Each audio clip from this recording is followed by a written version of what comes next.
7:30. We have almost a full board present. So we have Rob Nato, Dulcie Boma, Andrea Folsom, Jim O'Brien present. Norm Gupel is joining us via Zoom. And so before we hop in, is there a motion to allow Norm to fully participate in our meeting via Zoom? So moved. Second.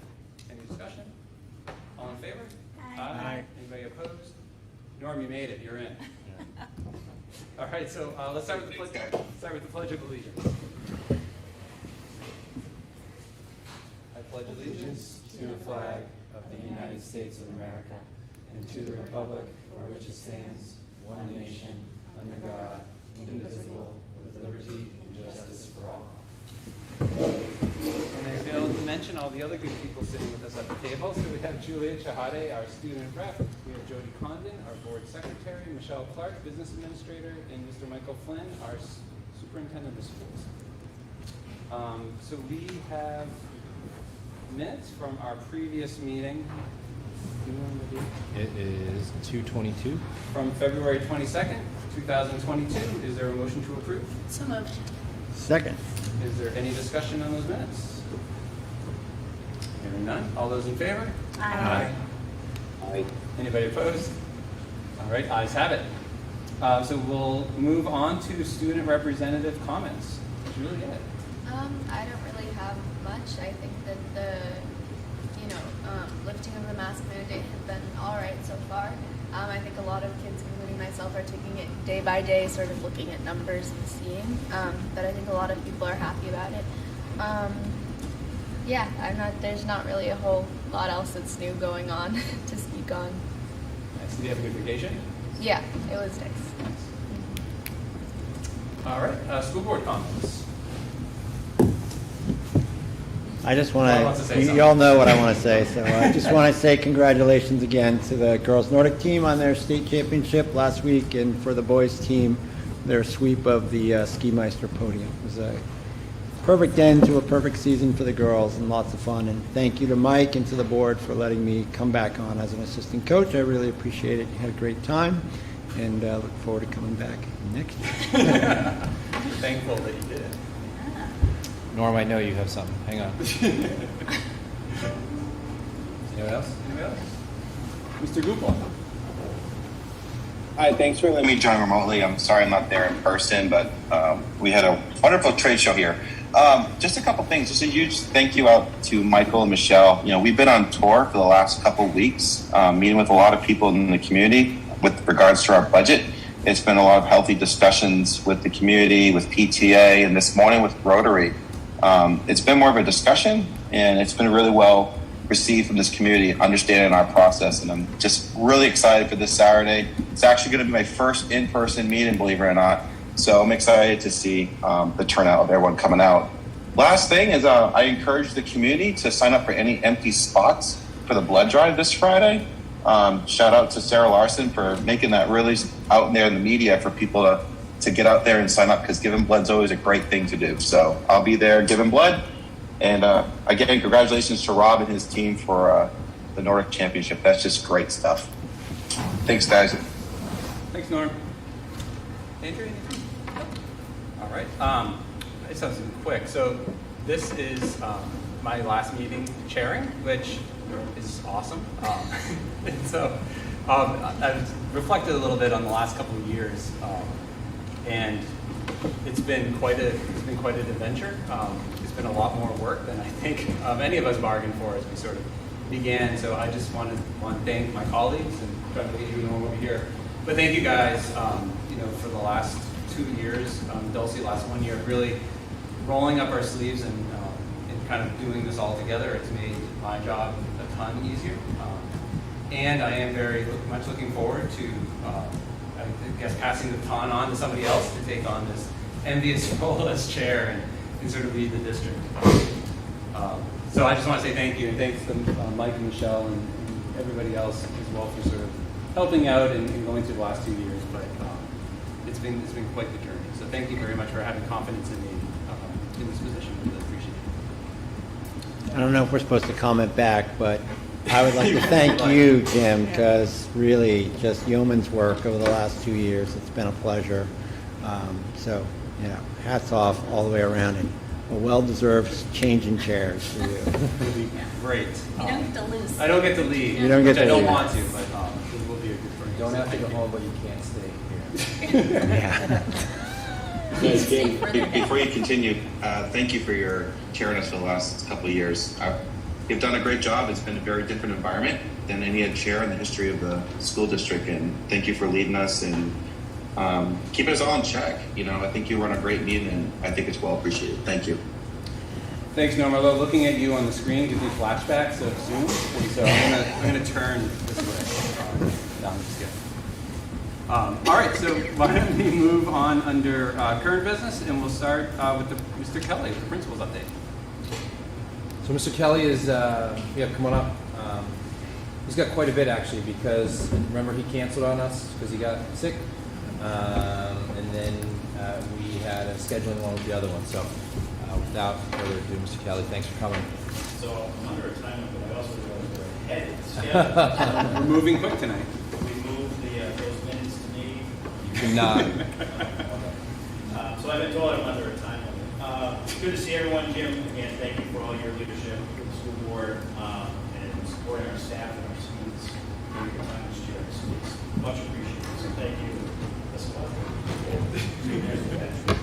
I think after 3 years you can re-up. I've heard that somewhere. So it's been nice to kind of get back to what looks to be normal in our school, with the mask mandate being moved to a recommendation status. We have about a third of our students and faculty, I think, would be maybe a fair number. I haven't taken a poll that are still wearing masks. But it's nice to see smiling faces the first day back after vacation. There was an energy in the building that we hadn't really felt. It was almost like the first day of school, especially for middle school. A lot of smiles. It was good to see the kids in their faces and seeing them converse with 6 or 8 at the table during lunch and just kind of doing that socialization that we just haven't been able to do in the sense. Outside of that, our UDL committee is still working strong and meeting on a regular basis twice a month, working with our implementation specialists. Last week, members of that team participated in their second workshop this year. I talked with Jeff Merrill, who is kind of a teacher leader of that group, about their experience and came back really fired up. Had a great time at that conference, learned a lot. I'll be attending next Wednesday with the second half of the team because the principal still plays an active role in attending those workshops and helping to support the teachers. As part of that work, we've also completed two sets of instructional rounds. So members of the team have gone into those classrooms and observed those teachers for about 10-15 minutes and looking for evidence to see how they're helping their students become what UDL would consider as expert learners.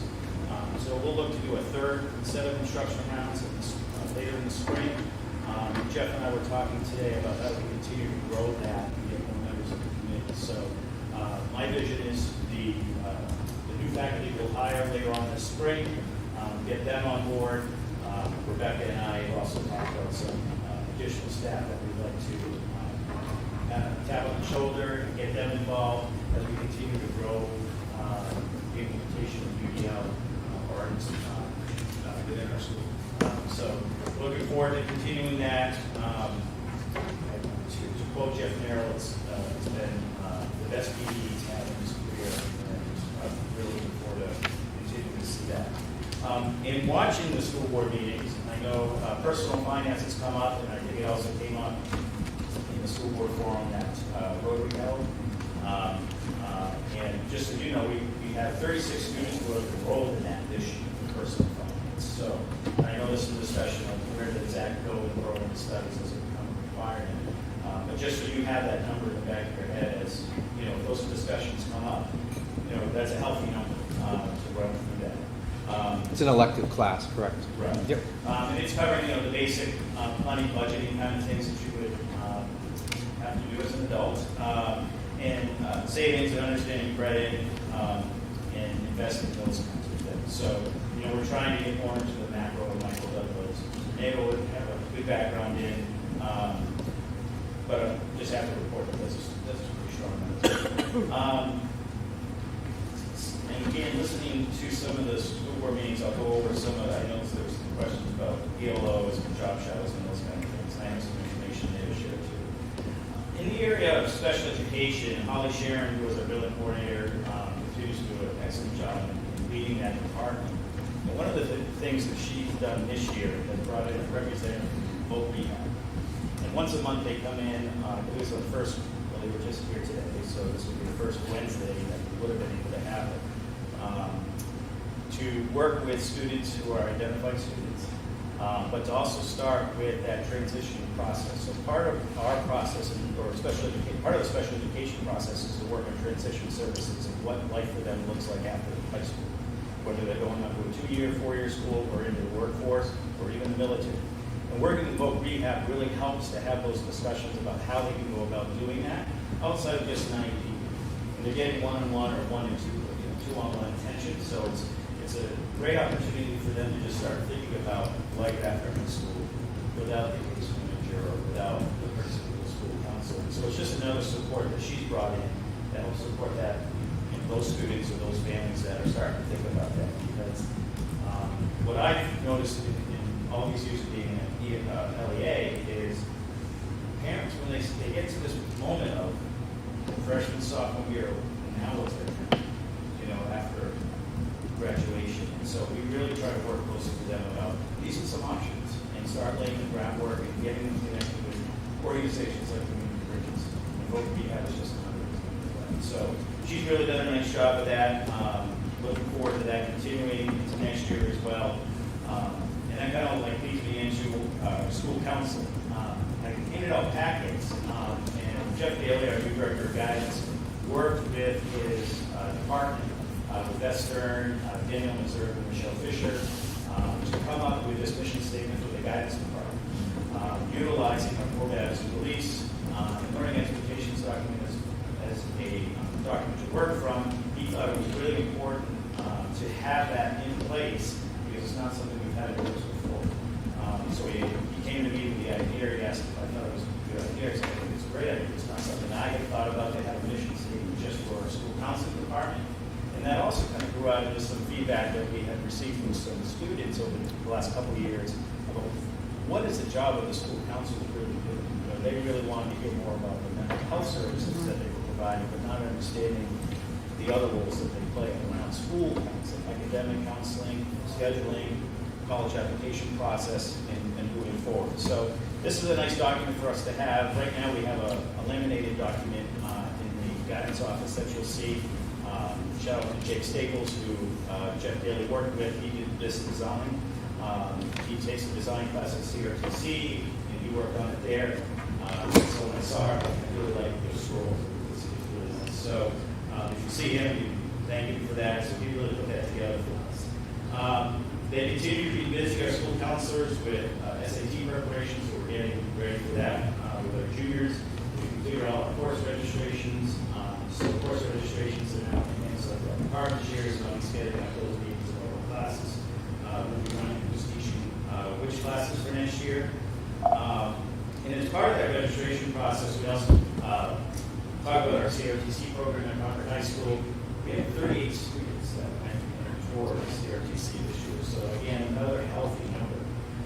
They had 600 applicants this year at CRTC.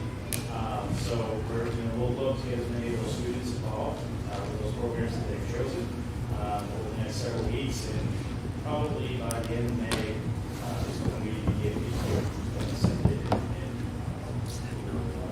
we will take a share of those classes. So looking forward to seeing how many students we're able to get into that program. It's a great program. We talked a lot about it last night, our program studies night, too. Great families that came in to just hear about our departments and hear about the curriculums and different options that they have at the high school level when they move up. Kind of underneath that school counseling department, you also hear us talk about the social emotional supports that we continue to work on. And we know that we've come back. We're not alone. We're seeing this across a lot of different schools, a lot of different districts. Students are reporting more anxiety and depression. And as you've heard us talk about before, one of the things we try to do in the middle school is assign some suicide program.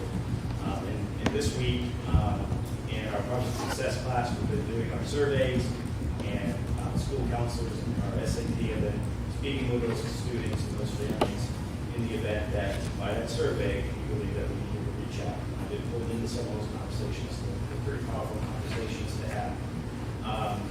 And one of the things that I worked on with Jeff Bailey and the rest of the guidance department is really trying to formalize our response to suicidal ideation. That's all. That packet is also in there. And if you look through that, the purpose of that packet is just to make sure that we are really lockstep in our approach. On the second page of that, you'll see that there's a flow chart, if you will, to look at whether or not the student is at low, medium, or high risk, and then what steps should be followed. So we're being very consistent on that. We're not missing anything because of any obvious reasons. We want to support that student. And then there are also forms in there that you'll see that we use for screening as part 1, part 2. I think they're pretty self-explanatory. And then there's also a form that we give to parents that has contact information on who they can call, what organizations they can call, and also a form that we would utilize and give to the teachers in the event that they were working with a student in their classroom. So this form really makes sure, or I should say, the reason why I thought about coming up with something and really putting it down as one, and two, I worked so long with Corinne Joy and with Rebecca for the last week. We had our protocol. We just knew, right? We just knew what we had. Now we've got Chase, which is the reserve who's on board with us. We've got our guidance counselor, our school counseling departments with them. So we put this in place, ran by our council for their input, and then presented it to our faculty meeting this week. So just an example of some of the supports that we have in place. And now, in this, I should also say this, the other thing I was thinking about this was just the work of strategic planning. That when we talk about a strategic plan, that if anyone in the district is believe they can put that up and know where we need to go. And this is kind of, that falls, for me, that falls in that same thing. That a new assistant principal comes in, whoever that is, I can give them this and talk to them through. So if I'm out of it, they don't have to be like, right? So I think that's an important thing to have. We've been hearing, if you've heard, I think this is the news recently, the Stand Up Act is now in the media and funds coming to districts that are implementing things like signs of suicide. So I want to look more into that and ask our guidance counselors to look more into that. I don't know what kind of funding that will come through. I literally just saw it last night, so I haven't had a lot of time to dive into that, but I thought it was interesting that finally we're starting to see some funds coming through. Also in that packet, Jeff and I and Beth Stern attended a webinar on the New Hampshire Rapid Response that is now available for anybody in the state. So please take a look at that pamphlet and another resource. What I like about this resource that we can give out to parents and families is that they actually have a crisis management team that will go to wherever on the side of the road, wherever the person in need needs to be. So I wanted to pass that out too. So that's another resource we're keeping in our back pocket for any student that has mental health issues, social emotional things that we need to be treating. So a lot of work to go on in the guidance department, thinking about that social emotions. Along with that, Beth Stern applied for a grant for the school, for the foundation. Received a grant, and she's working on with BITS, back in the saddle program, and a program called SOAR. And so we've at the middle high school, we've identified 7th and 8th graders who will be able to participate in counseling, but also working with courses, so each month therapy.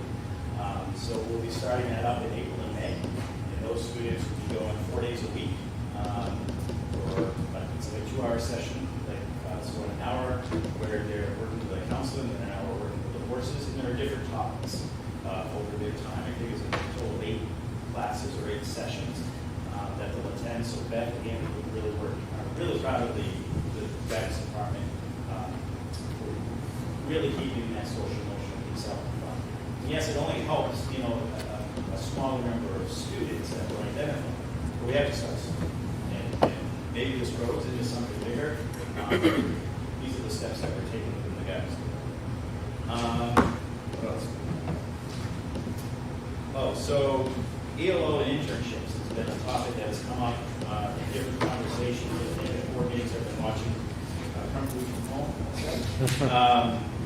That I just wanted to kind of give you some numbers on. The job shadows is something we always have a large number because the job shadows is embedded part of the curriculum for the career pathways class, and those students have to complete 2 job shadows. And Beth works a little bit also with Danielle to have these students placed. Sometimes they get to a veterinary clinic, so we've had several veterinary clinics that they've worked in the New Hampshire Physical Game, Catholic Medical Center. So it's a wide range of different types of job shadows that these students have the opportunity to go and see, and gives them a little bit of an inside look of maybe a career they want to get into. And if it really works out well for them, then they can go into the ELO opportunities. The ELO job opportunities they can work anywhere from 26 to 58 hours of them towards credit, where they're actually going into those workplaces and really starting to get their hands and feet dirty. And some of the places that they've worked at are different dental offices, Indigo Blues, so some of these places are local, Hopkinton Department, Hopkinton Library, Softball Therapy, or the Society of Protection of Nature Forests. So Danielle's done a really nice job to set those up, and those are all have to be pre-approved. So she will work with the student, then I get a form, I read through it, because we also work on competencies for those internships, so for those ELOs. So she's really worked hard for that. So those are just some numbers there. If you want a more detailed list, I can send it to you. Happy to do that. I don't know if you've heard or not, but our Environmental Action Fund has been working hard to reset our recycling, our approach to recycling. So, Ms. Sharon, who I mentioned earlier, for Sunmark Mortgage, works up in Lebanon, and he came down and did 3 presentations to the entire school about the importance of recycling, where to recycle, where do our recycled items go, and so they've been working hard. They bought receptacles to put throughout the building, and we're going to continue to work on that as we get into the next year. So we're making some strides there as well, which I'm happy about. Chris Borg is the one that advises that group, and so he's really on top of it. Just some things to tell you about as far as co-curriculars or sports. You hadn't heard, we held our 16th annual Poetry Out Loud recently, and Kristen Bullock was runner-up, and Annalise Locke won our school competition. So that made her eligible for the state competition, and she was runner-up at the state competition. So you have to win the state competition and move on to a regional.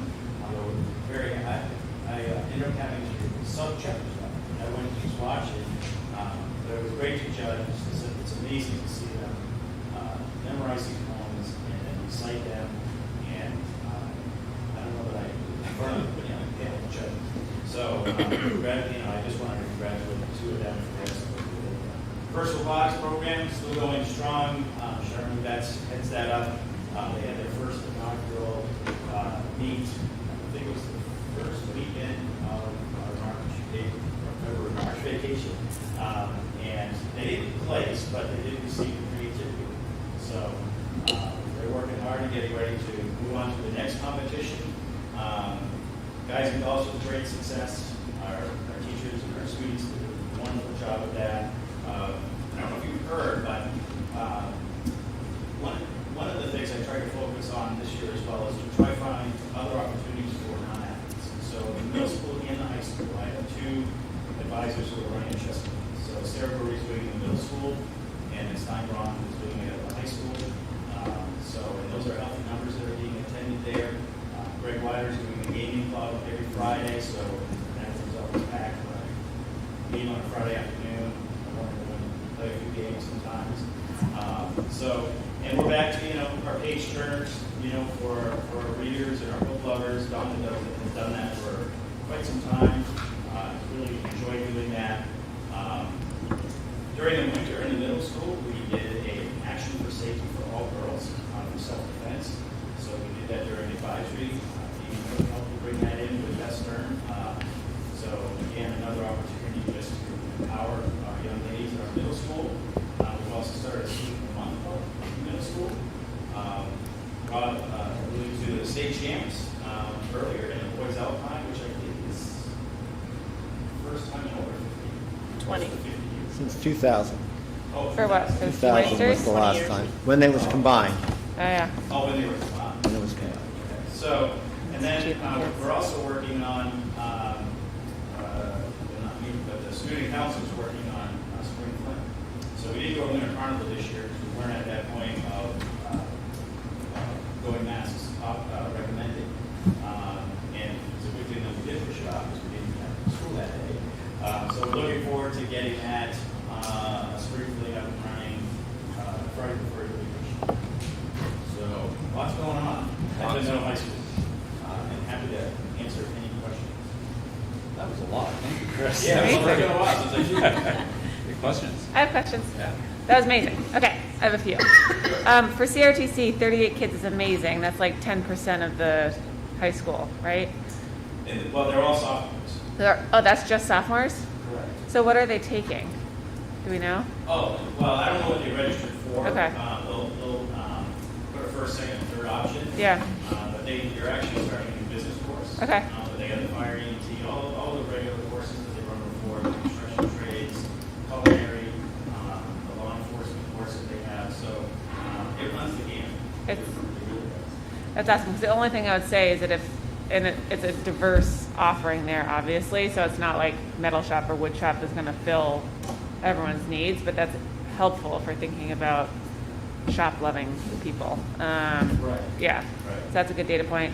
I love the BITS program. I think the biggest thing thinking about the mental health services was, is there anything else proactive that we can do? And I know you're looking at grants and other forms of financing, but is there any other like outreach or targeted one-on-one or sort of broader work that we can do there that the department's thinking about? It's on the admin, so the admin guidance meets monthly as well, Yep. so it's on the admin guidance agenda. As I said, if we can get bids to us, if we can expand this program for bids. Yep. I think I'd like to see it kind of get up to the high school too, and not just be a one and done kind of thing. Yeah, So we'll see, it's kind of a great program that Yeah. we're kind of put together, so we'll see how this works. And again, that helps to utilize it locally, so. yeah, Shout out to Hopkinton Public Schools Foundation for supporting that, Right. because a lot of these SEL outreach programs are pretty hefty in price. Yeah. So this is going to allow us a great data point. A lot of the students that were targeted, some families said no. yeah. So that's part of the process working through. So then you go to your next layer and reopen it up. So I want to make sure we use that to the best of our advantage and then see how that goes for sure, to see what else we can do. Yeah, and I think that's, it's just more thinking, obviously there's a lot of kids who are having a tough time, so thinking about whatever else we can be doing. Personal finance, amazing. For the ELOs and the internships, are those paid or unpaid? You might have said that, but I didn't hear. They're not paid. Because I'm sure that there's a ton of places around town, like the transfer station for waste and recycling, where if everyone knew, and maybe it could go out in like Susan's email, and I know students direct it, but there might be, I would imagine that there's a quadrillion businesses who would be interested. Each in our club. Yeah, yeah, Yeah. yeah. And I know that Bow High School, I think for their freshmen, they do like a shadowing day, like a career day, which I don't know if we do that here, but that could be interesting too. We've done, so when Brent enjoyed with us, obviously working in that, we would every 2 years in the middle school board period. Probably Yep. remember those days. The real reason why we did it every other year was so that we did it once in the middle of middle school students. Yeah. And then we retired, we brought in Jeff, and then we shut it down. So Yeah. I'd like to bring that back. It came up in our last action council. Yeah. So they asked our career. This is so much time right now. And now we're back in scheduling. I Yeah. just started talking to Beth today, or we're not coming down here meeting with the incoming sixth graders who are language talks and introduce ourselves and all that. So I don't know if it's something that we're pulling together this year. However, Jeff Daly has been working to bring in a trade fair. Yep. It's just been pushed off, Cool. pushed off. So now we're at probably the fourth time that we've pushed it off because we didn't, we had it, we just had to bring in a thought. We're putting all these contractors on notice. Yep. So I don't want to, push that because I want to do it well. Yeah. And they do too. So now we would hold that in our gym and bring other different contractors in. So Cool. students who would like to go into the trades, they have an opportunity to connect with your contractors. So I don't know if you know Chris Wardell or not. Do you remember Chris? So Chris Wardell is working with us, so it's great to have a Hopkinton graduate. He's a student who I did a lot of work with. He's done great in his business. I had an opportunity to talk to him. It was just, all right, proud smile on my face to see how well he's doing. Yeah. Really starting to expand his business. Yeah. It's great to have a Hopkinton connection working with our school, bringing something like a trade fair, kind of moving forward. And that's Yeah. what he really wants to do. Totally. Well, and I feel like Blaine and Todd Wilkinen, there's like a bunch of really ground for it. Okay, and then my last question was, I love the non-sports clubs for kids as someone who did all of them. Is there still the Fed Challenge? And then do we do any of the academic competitions anymore, like the Chemistry Olympics or Chemistry Club or? There's not a chemistry club. I don't think we've done a Fed challenge. That's usually. Unfortunately, the Federal Reserve switched it from a high school competition to a collegiate competition only, and it died. Lame. So I think that's before, right? Yeah. The last time was like 2000. But Matt Brogan is still doing Grand State Challenge. So that Amazing. inspired us. So we just brought a team there. They performed well. Yep. But there were a few other schools that were right on top of so he was really pleased with the team that he's supported. Yep. And I think they're going to see impressive message and report. Awesome. That's what check. Cool. And hopefully next year we have a debate team in place. You said it. Okay, that's all my questions. Thank you. You're welcome. Any other questions? Thoughts? I've got 3 quick ones, like literally quick ones. For the personal finance, where does that fit in credit world? Like which department, in terms of earning electives, where is it going? That would be in math. In math. But it can also be practical. Okay. And so 38 kids apply to CRTC. Like historically, what percentage of kids? Went on the trip. Okay, so So we assume all 38 went through the application process, and now we do. So what's our typical percentage of kids that get in? I guess I'm trying to get to CRTC's there. It's not a given apparently, right? So It's not a given, it's dependent upon the popularity of the requests. Like health science is a real popular one, fire and EMT is a real popular one. And it depends on what our students are for. So it varies. It all depends on the student interests. And we're seeing, we've seen, right around 2 years ago, we've been seeing more students take advantage of the health science because they want to go and so that, taking that, because it's graduate, UNH,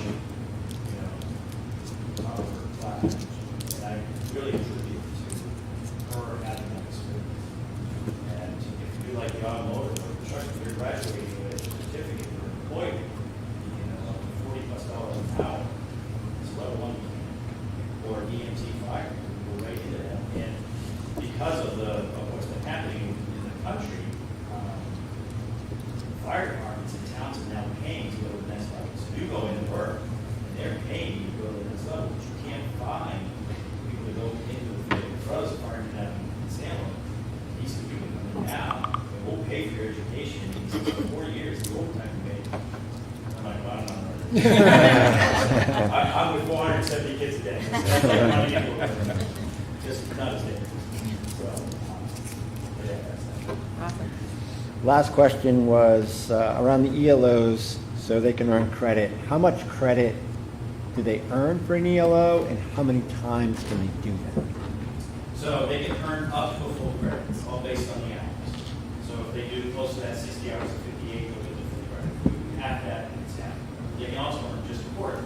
So it really depends on, one, where the student's going to be placed and how much time that organization or company will give them. And if they wanted to do a second one, we'll allow them to do a second. Third, fourth, fifth, sixth? Well, they don't have time to stay. But if they wanted to, could they do more than two? Yeah, I don't know anybody's taking. Again, we want to support their interests. If they have the time and the ambition to do that, because if it's a student who enrolls in like a dual credit program, to get credit for HTI, and they're in biology, for instance, and they really like that area of science, and they can get to it up to ELOs that fit within that career path that they're interested in. I don't want to stop them. Thanks. Quick questions, kind of going off of the questions about CRTC. So what happens if students apply and don't get in? How do we support them then? Well, there is a waiting list, so they'll call us to say, so if I applied and I didn't get in, and I wanted automotive, they keep that as a waiting list. So they'll call us and say, hey, so our personality wanted to be on, we had somebody that didn't take the seat because he wanted, and that was worth the guidance. So guidance knows that these kids have applied and then they may or may not. We have a list of students who will apply. We'll get a list of who's been accepted, and then who's been placed on a waiting list. But it's also a guarantee that you're invited back. So you have to perform well at CRTC. So they don't want any mess around. So you go there and you have to do well. We've had students, unfortunately, that didn't make it back. And then I wanted to commend you on writing everything down for the suicide risk screening form. I did suicide intervention work for years and years, and I think that this is great. I think it's really important to have it all written down. It's a living document, so we haven't had to, fortunately, go to that document yet. But if we do, we may learn if we need that. Excellent. Thanks. Norm, do you have any questions for Chris? You're all set? All right. We want to talk parking now? Yeah, I was gonna say you're still on the agenda. Yeah, so, I recently, Hold on one second. The map is in your folder. Okay. So, if you've been up at the middle high school at the end of the day, It's a pleasure. it's, we have a considerable amount of students who receive rides home after school. We don't notice it as much in the morning when they're being dropped off, because it's quick, right? They come in, drop off. But in the afternoon, they come early, and they park. And they're lobbying for a position. If you drive up Park Ave, you're going to see them parked on both sides going up and down. We also have people that are now parking in the school parking lot and finding other places. And so this becomes a safety issue for all of our students. Because if they're parked across the street on Park Ave or down by the field hockey fence, they're having to cross traffic lanes. And the Hockey PD has received some complaints about the cars parking there on Park Ave. It congests that road, so if there was ever an emergency where fire needs to go up Park Ave, that's congested, that's another hazard. So I met with Chief Rebecca and her being the first student to talk about, to really brainstorm, are there ways that we can try to address the traffic patterns around the buildings? And it's not an easy task. You just put a layout of, or a footprint of our school and our parking lot. So in your packet, what you'll see is on the fairground side of the school, which we would call where the teachers park and there's the teachers' entrance, are what we call our early buses. We come in there and park on that side. The reason why that logistically is, let me put it that way, because when the students come out of the building, they go right on the bus. In other words, they don't have to go around to go to the bus, right? So it's important that when they come out of the building, they go right on the bus and not have to cross the road. Does that make sense? And they come out by the old administration exit up there, like facing the fairgrounds? Yep. Great, okay. Then on the opposite side, on the gym side, field side, That's where the parents would come in through Kearsarge Ave to pick up their students. So basically doing the same thing in the afternoon as they do in the morning. So nothing, well, it does change for the parents, but now they're doing the same route. The only difference is when they come, they're going to say, wait for the students to be dismissed from school. There's a little longer path going down, obviously, down to Kearsarge. I still believe we're going to have some overflow, but Chief believes it will be better. He wants to get us off that main road. And then what that allows us to do is have both the buses and the parents exit out the line. The students will still exit out through Kearsarge, like they normally would after school. And then we also have bus 99, that transports wheelchair bound students or other students that we have in the district. We can still load them in the front, we still have availability and space up there. And what we'll have to see if the timing works, the buses that arrive a little later, by 5 minutes or so, they may be able to pull up in front. So if that works, that's what the plan we're going to try to work out with Chief Hennessy and Herbie. And Herbie and Chief went out and looked at it, and they think the buses were plenty of room to maneuver through the parking lot to go to that. I think you can probably get 4 buses there, maybe 5 on that side. We have 4 late buses that come after the initial rush of buses. I just don't, I'm not open to others. I just don't know of any other traffic pattern kind of put in place. My hope is that next year, families are feeling more comfortable with these rides. My fear is that they realize this is all right. This works with our time scheduling, but we'll address that. We won't go into it. So we're bringing to the board first, obviously not that you make traffic pattern decisions, but you're also going to be some of the first to hear when the bumps in the road happen on the first day. So we brought it here first for discussion. Chris is going to take all, what do we say, all of next week to communicate it? There's no question Yep. about it.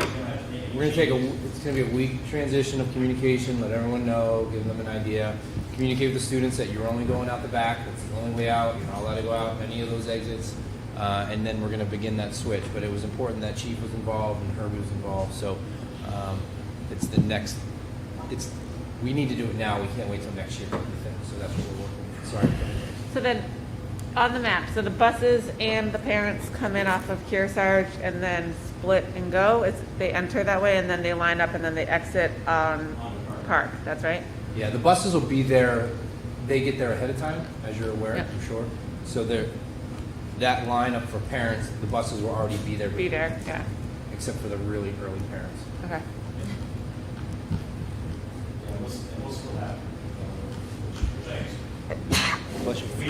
We even tried earlier this year. I asked James, our nighttime custodian, saying if you could go just push the traffic up to at least the start of the dirt road and come back by the garage back there.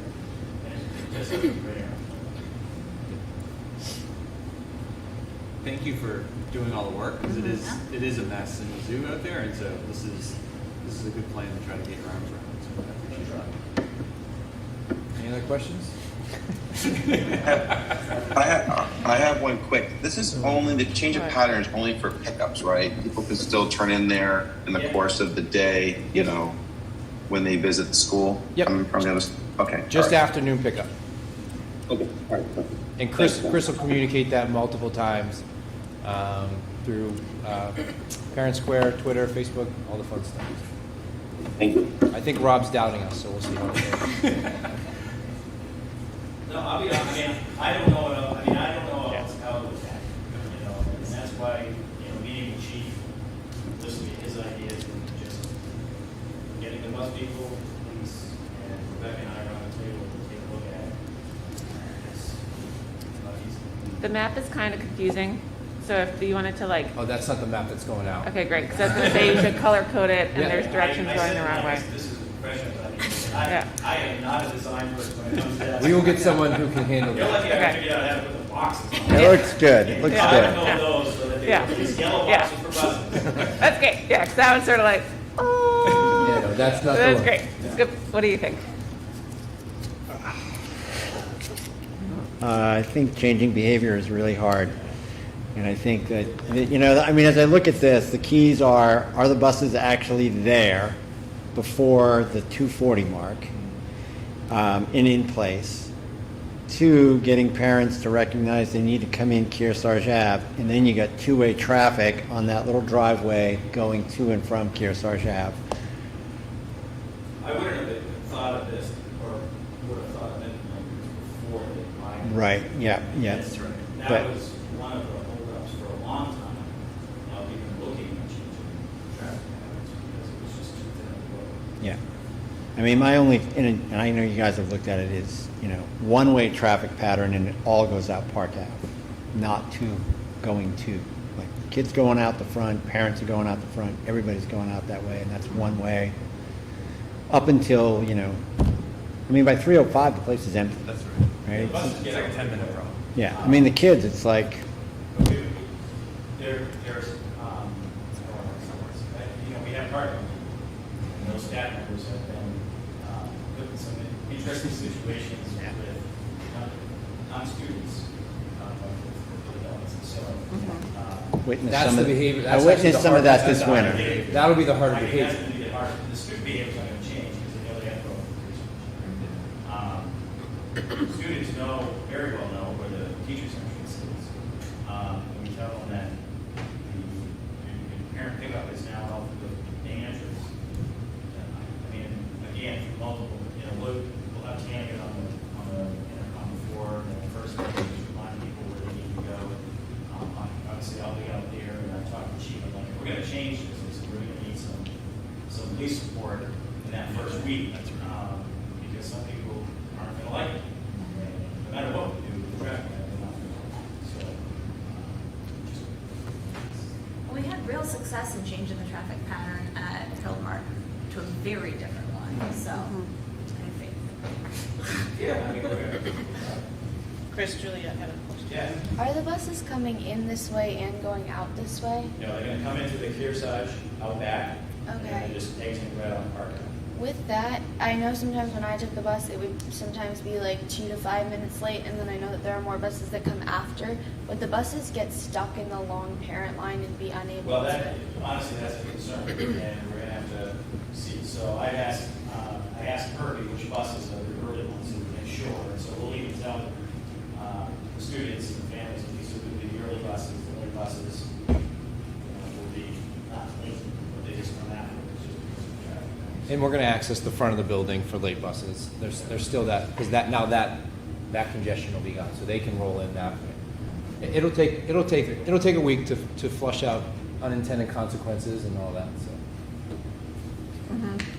The other issue that's been brought up is connected to this, but that's not the same thing. Is during like field hockey and sporting events that people park on Park Avenue and create quite a congestion just on the sidewalks on one side. And has there been any thought about like no parking signs even on like one side? So this is actually a me thing, and I dealt with Chief Pecora during soccer season.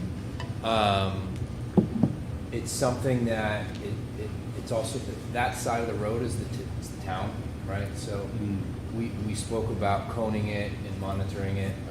I know towards the end of the season they have an officer parked there to direct them from not parking. So it's something that might need to be a combined board type of discussion again, because it's not us. We can't give out tickets. There are people that have called us and asking us to ticket cars. We can't do that. Dan does a good job of reminding parents what they can and can't do. Visiting teams show up, so it's one of those things. Do you put a stake in the ground and put the no parking, but then they have to ticket? And so it's a little bit of a bigger discussion that Chief Pecora and I kind of dove into towards the end of soccer season. So, Sorry to read that. yeah, no, it's fine. I think you get the thumbs up. Yeah. Good luck. Great, thanks, Chris. Good luck. Can only Thanks, try, Chris. right, Chris? All right, next up is Mr. Flynn with SBC printing bid. Yeah, so this is it's on here now. It'll be on the 22nd agenda as well. The numbers did come in hot off the press. Probably, I haven't even told Michelle yet, so sorry, Michelle. So I talked to you about SPC printing earlier in the year. It's something I did at Timberlane and Hampstead.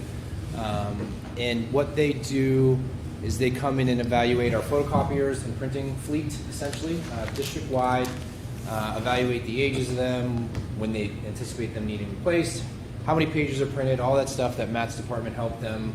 They came in around Christmas break, did all the facility work. So what they estimated is that we as a district do 2,546,687 copies a year. That's pre-COVID, so they want to make sure they're using pre-COVID. That's every machine in this district, every photocopier from start to finish. How much was that again? 2 million. 2.5 million, we'll just say that, all right? That's crazy. So with that, so you can get an idea, currently, we have 78 units, so printers, we'll call those computer printers, 8 photocopiers, 3 color photocopiers, and then it kind of gets into some geeky stuff in regards to finishers, duplexers, wide format devices, all those things, all right? And those are actual, it's not a fake number, so those are actuals in what we're doing. Now, the reason why numbers can be high with printing, we all know, student prints, goes there, never touches it, goes in the recycling bin. Teacher prints something to the wrong printer, never goes to the right printer, double prints, all those things occur. So what they do is they evaluate your fleet, tell you what you can do, and then they come in, and what we do is we end up leasing through them.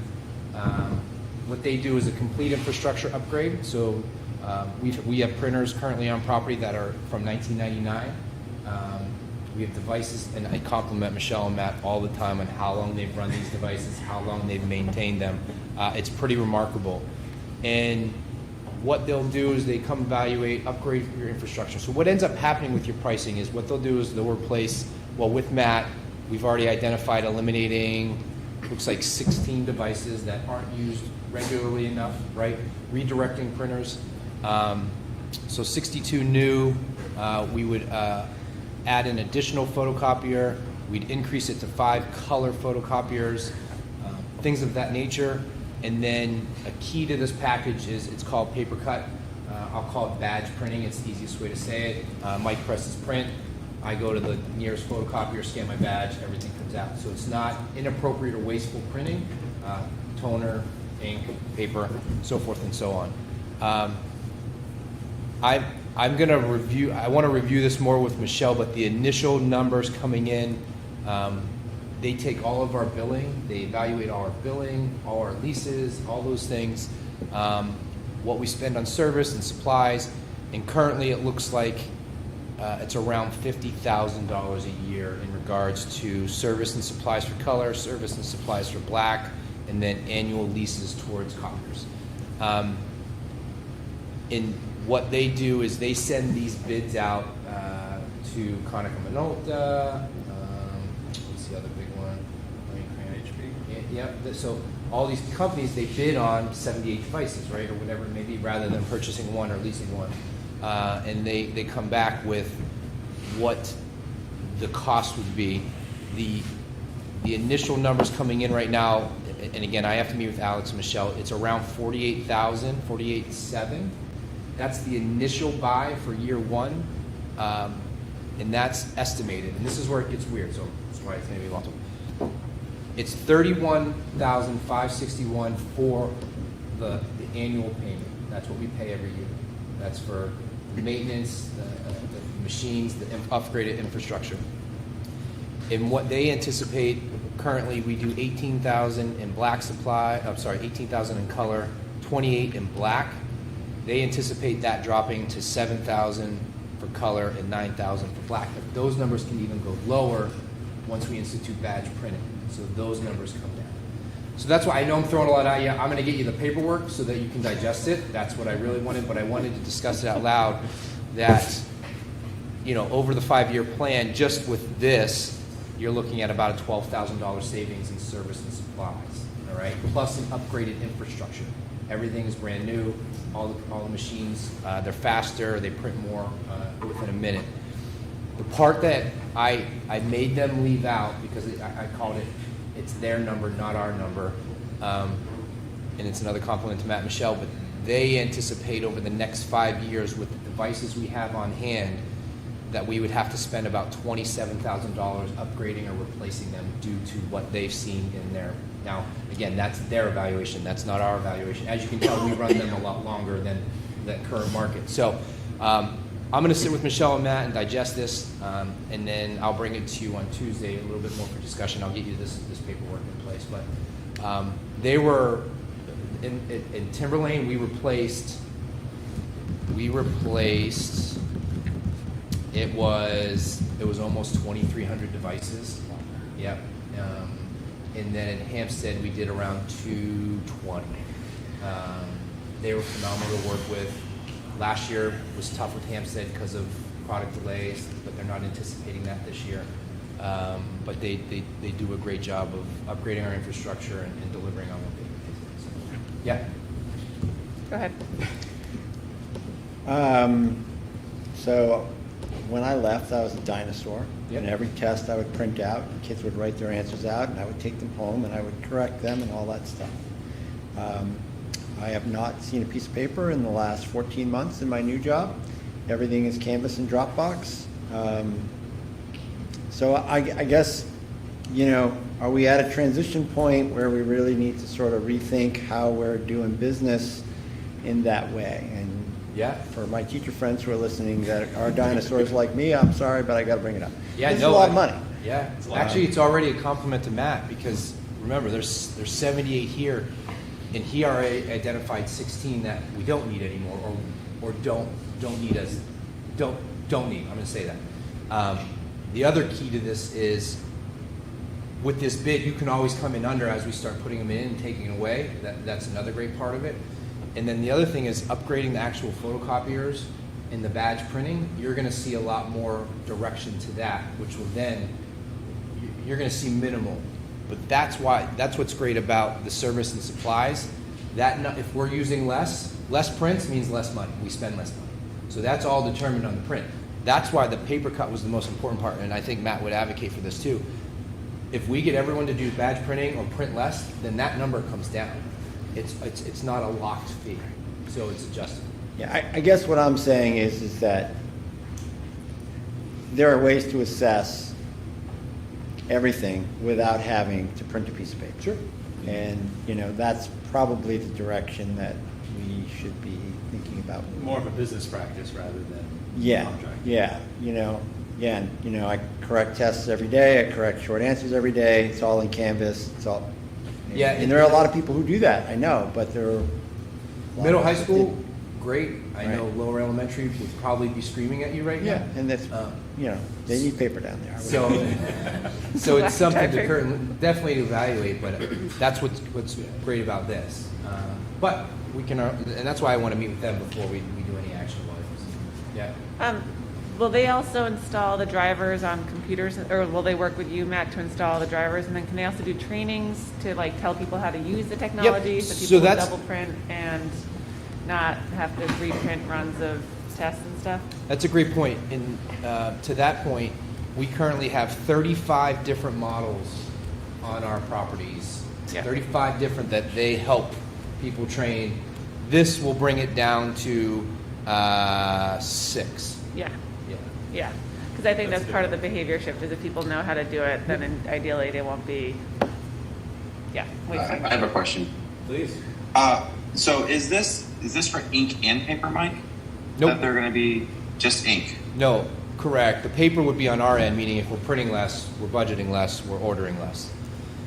Okay, so my question is do they have it so they read it remotely, like how many copies we use, and then they send us the ink once they see it's low? Yep. Is that how it works? Yep. Okay, great. My other question is, this may be a long shot, but as a student, I remember when I printed something by accident, I produced 100 pages by accident. Is there any way we can link it to our student's ID by any chance that they could have the same way that our faculty has? Now, with paper cut, there is a student's way of doing that, punching in a code or a student, just like a lunch code. It depends on what level we buy. But yes, it's certainly something to discover. We do actually track printing by students. And we currently track printing by students right now. Does that answer, Norm? Can't see. That's great. That's perfect. Thank you. You're not up there, so I can't see. So, So I'll send this information to you guys to digest, and then we'll talk about it. All right. Perfect. All right, anything else on printing? No.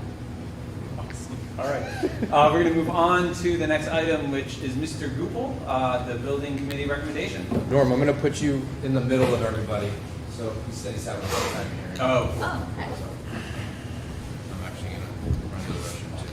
Hi, At Norman. least point him towards the end. Hi guys. That's fine. Hi everybody. I'll do my best to be short, but you know me.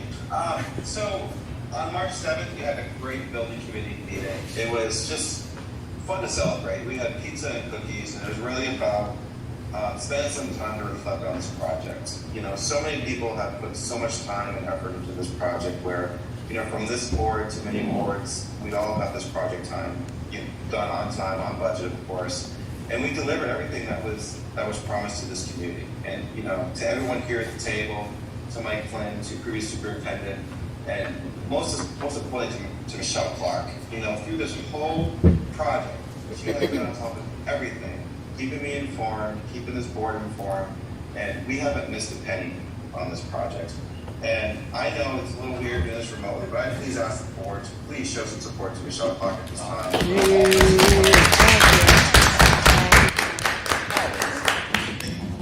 Thank you guys for that, because it was about taking a moment to pause. You know, this was a long project for all of us. For me, it truly was an honor to chair this project, to be able to see it through. And as we move forward now, you know, we kind of pass the torch on, you know, to the district in the sense where we've completed this project, and we can move forward and say it's our goal now to continue to invest into our schools and to continue to not go back to the way things were many years ago. So as we close this project, you know, we wanted to discuss what we wanted to do with the balance for this project. We talked and we deliberated what we felt was appropriate and what we felt would be important to help with this district moving forward.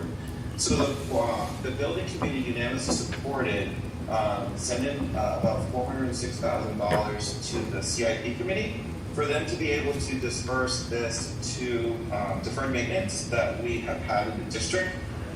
It's important that we still have discussion at the board level on where this bond, where the rest of the bond money goes. And basically it'd be in the form of a recommendation that we, as a building committee, submitted to the board before we did anything.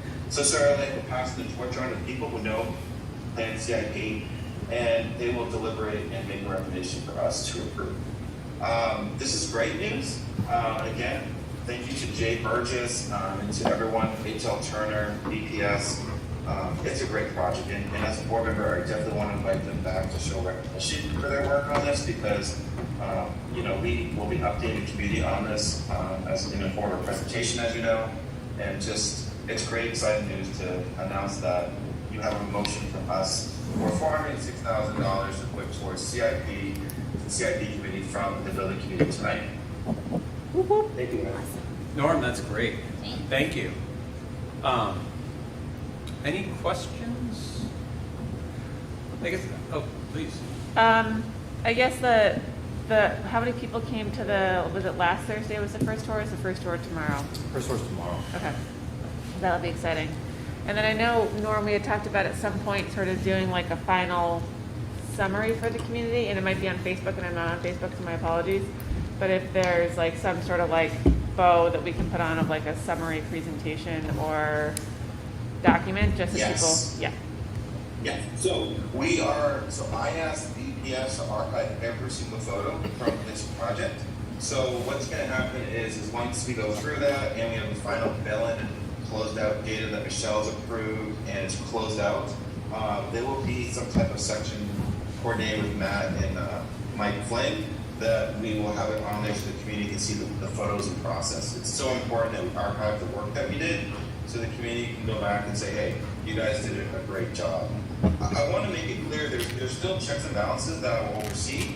It just doesn't matter that, it's just a matter that the building committee does not need to meet. yeah. We have some stuff that we need to do still, kind of like screw stuff in and stuff, but overall it is done where the building committee doesn't need to meet. The last thing I'd ask Norm, and maybe Rob and Michelle and Mike, is that I don't know in the next building project of this size is gonna happen, but there's a lot of institutional memory between the four of you, and so if you wanted to do like a post-mortem of like, if there was things you would have done differently for seeking bids, defining what the scope of work was, managing the process, but sort of doing a process with you guys in BPS, and other people on the team to sort of get that codified, so it's at least a document, so 8 years from now, if we do a project, people are able to look at it and be like, Yep. sure, because it's not like every team does massive multi-million-dollar Yeah.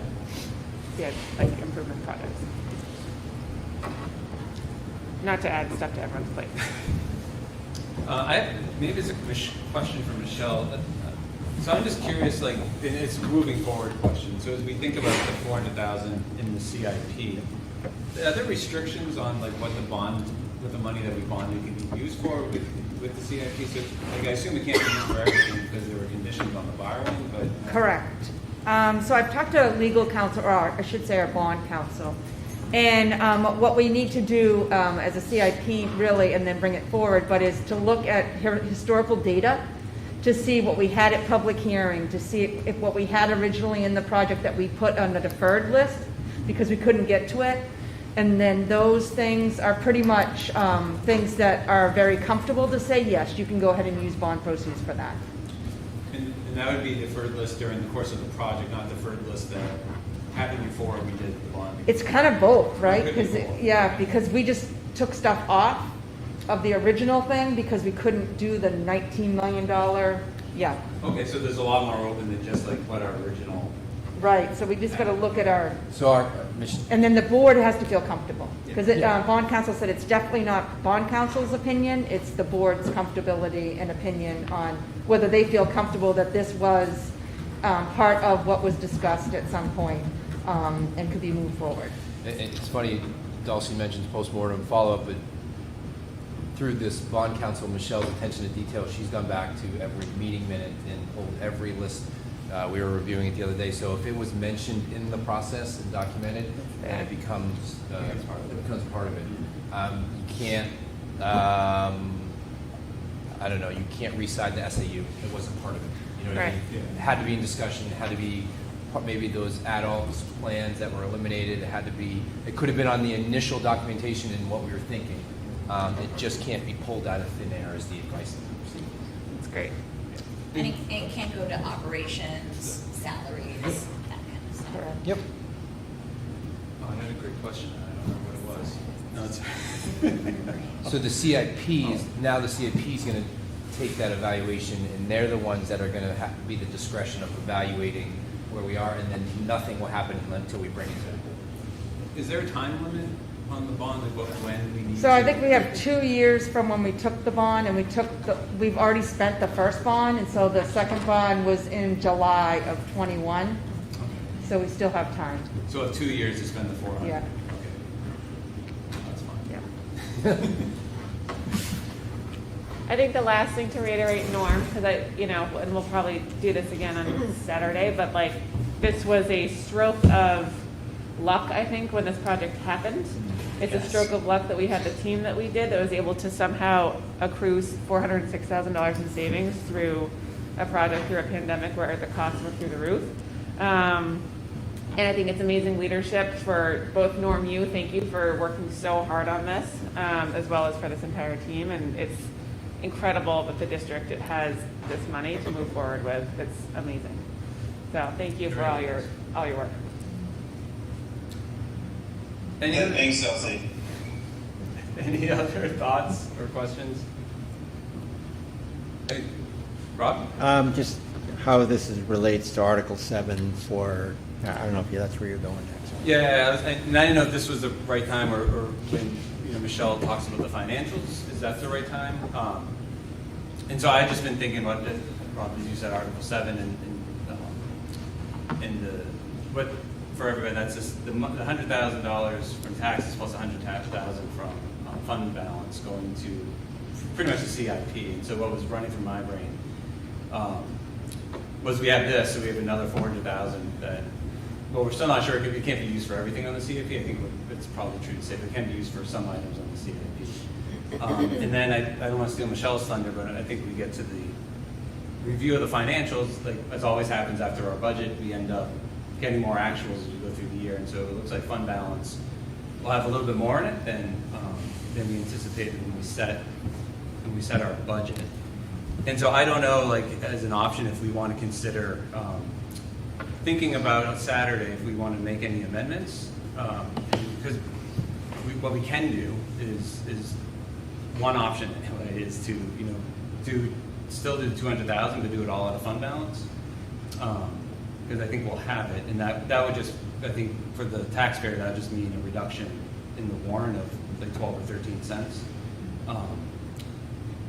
So anyway, so I don't know if it's just because of the CIP, because of the building account, but it's also the building account and fund balance, that it just seems that could be a route we want to take, and just we still get the overall effect. It's all really good news, right? So we're going to have 600. We could still have 600,000 going into our CIP account, and we just won't have a tax cost for those dollars, which feels pretty good to me.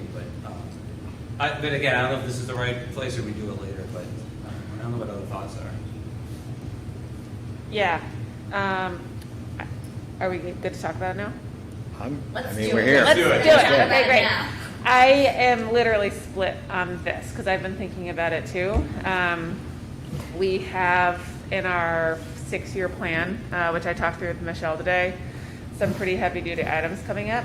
There's a chance that we're going to have to bond for those anyways, but either way, we have typically under-allocated contributions to our CIP. And as Mike has said 1,000 times before, there are 0 districts in New Hampshire that contribute what they're supposed to. I think it's really good to build the muscle as a town to continue to maintain and improve our buildings and sort of increase that longevity.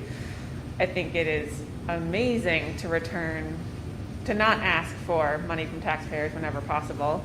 But I do wonder if we go to having 0 coming from taxes to 200K coming from taxes next year, if that's like 26 cents or whatever it ends up being, if that's going to be a tough sort of slope to manage in terms of expectations and sort of habit setting.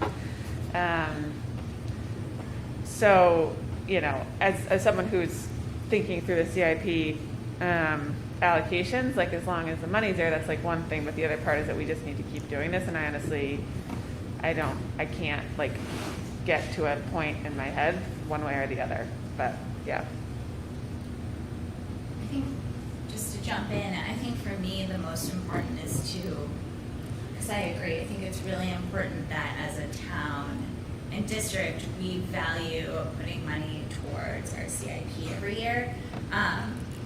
I think that's the muscle, because whether or not we raise this money through taxation, we're still needing to ask the town to say, yes, we can put this money into this savings account. And so I think for me, I have a couple of things in my head, but especially thinking about the priorities that we have for this year, especially being the teacher's contract, Yep. and really wanting to support that. Yep. I think that if we can continue to build the understanding that it is important to value and vote for and support putting money into the CIP, while also perhaps this year not needing to do that through taxation, is still a benefit and still builds, to your Yep. point, I don't think we should say we're not going to put any Right, money into right, it now. right. I still definitely agree that having the town understand how important it is to continue to save is for me, the most important factor. But yeah, it's a tough. Yeah. I would only add that all the money is going to be going into that account through taxation. Like all of it, all 600,000 is taxpayer money. Right, totally. And Yeah. so, I think in this instance, we can still get the 600,000 in taxpayer money without increasing the tax rate this year, because we have the money. I mean, we've raised it and we have it. And so, like, I get the point that we want people to get used to it, and like that's good, and we have the money. And so in some ways it feels like if we have the money, asking for additional tax money is harder for me to get around, because we're still going to fund it all. Yeah. That's, at a much higher amount thanks to the building. So that's a great discussion, and it's very important that we have this in public. But my question for Michelle is, Michelle, do we have an additional 100,000 that you're comfortable saying that we can use? Okay, you do. Do you see her? Because Sorry. Yeah. Yeah, so, yeah, and I think I stole Michelle's thunder a little bit because it's in the financial report. No, it's all but, good. But yeah, I just want to make sure that it's clear that we can do that. Because the way I look at it is that the two opportunities we have is now where the town has an opportunity to say yes to fund it. We also, if it didn't say yes, you know, at the end of the year on June 30th, we have the opportunity to have a one-time expense based on the reserve fund balance, where we can allocate resources to whatever we want in our project. But I think it's great to be able to see the town listening. It's still important for us to fund $200,000. We believe in investing in our schools. I get we're getting $406,000, but it's really important we stay on the path of what the CIP committee has recommended to the board, because they haven't taken the time to look at the $406,000. There's only certain areas they can use that, so they need time to digest that. And before we make a quick, wrong decision, it's important that however you fund it, you know, it remains at $200,000. I agree with that. Can I ask you other questions? Oh, sorry, Rob, did you want to You go? want to go first? Can I go first? Go ahead. Sorry. I also haven't, Michelle, I'm guessing that you've done this, but I haven't run the numbers of basically using the balance for the bond to pay down the bond. And given that the interest rates were so low, I'm assuming that, So we can't pay the bond down. Okay. All we can do is take the money and use it next year towards our bond and principal payment. But we still have to pay our bond and interest payments every year. Sorry, I'm like tongue-tied. So, yeah, because we have a New Hampshire municipal bond, right. yeah, you can't pay it down. Okay, and then the other point that I think is important is that I think no one can see what interest rates are going to do in the future, but they're probably not staying where they are. So Right, we got it so low. Right, it's so low, so then it does make sense to keep, okay, Yeah. We're locked in at that rate, so yeah. it's a unicorn rate. So, I mean, obviously, this is a good problem to have, and I'm just thinking about, you know, what we've talked about over the last couple of years in terms of the tax impact, and then once it's there, and so if we ask for 100,000 this year and we just ask for 100,000 next year, there's no change, right? The tax rate is the same, so the delta doesn't change. So when do we want that to happen? Right. And, you know, to Dulcie's point, if we don't have additional fund balance next year, and then we have to ask for 2, now we've got 26 cents. So do you leave it as 100,000 from tax appropriation? You got that 13 cents this year, no change next year. If that's what we ask for again, we're stable. I don't know. You know, I'm really like, which side of this makes the most sense, especially as we've got to focus on bringing down that fund balance and more reliance on Article 10 in the future. So how it comes about in a discussion, you know, is this the will of the voters on Saturday? In some way, shape, or form, I don't know. Just my 2 cents. We are going to move away from fund balance. Please keep Right. that in mind. Right. Okay, so I just looked at Michelle and said, "Are you sure?" She said, "Absolutely." In regards to having the availability of that extra 100, if that's the way we wanted to move, that extra 100 isn't going to be there. Remember, Right, we're it's starting to gone. move away Yeah. from that. Right. So keep that in mind. As is this an opportunity? I know, Rob. Like, again, when is the right time? Is now the right time to use that balance that won't be there anymore eventually? And then understand and communicate to the taxpayers when we get to that point of saying, this is why it's now this, you know, so forth and so on. So that's just my 2 cents in regards to keep in mind we're moving away from excessive fund balance. Because we could be taking that additional $100,000 out of fund balance that we would put towards this and put it into Article 10 and have it in our pocket for the following year and still have no change in the tax rate. Right. Another thing is, you know, during our budget committee meetings, the budget committee was aware that we were going to be back access of over $350,000. And none of them blinked an eye when it came to us asking for 13 cents to be raised for this. They felt it was appropriate. And, you know, through our whole tours through the whole community, you know, no one had a hiccup with us funding this with 100,000 from our reserve fund balance and 100 from the taxation.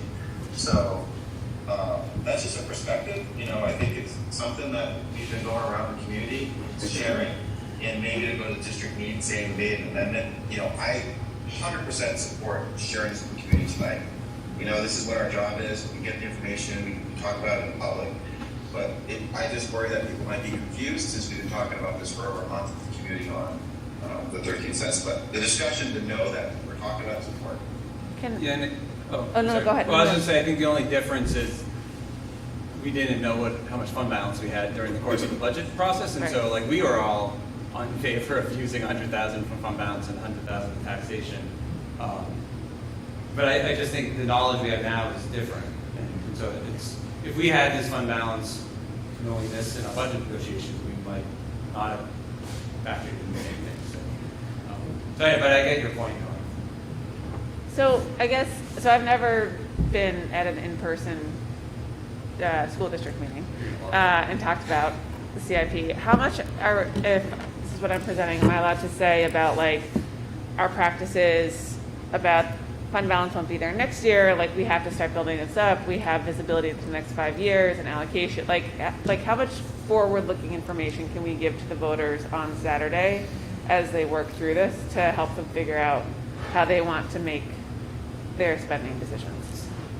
So if I were to recommend something, Yes. I would recommend that if we as a board want to change the warrant, so if we want to say we want to take all 200,000 from fund balance, then we make that decision tonight. And then when we present the warrant, when Dulcie presents the warrant, Article 7, Yep. you would present the warrant as is, because that's what's warrant, so we got to read it. And then you can make an amendment, and you'll amend it to change the dollar amount coming from fund balance.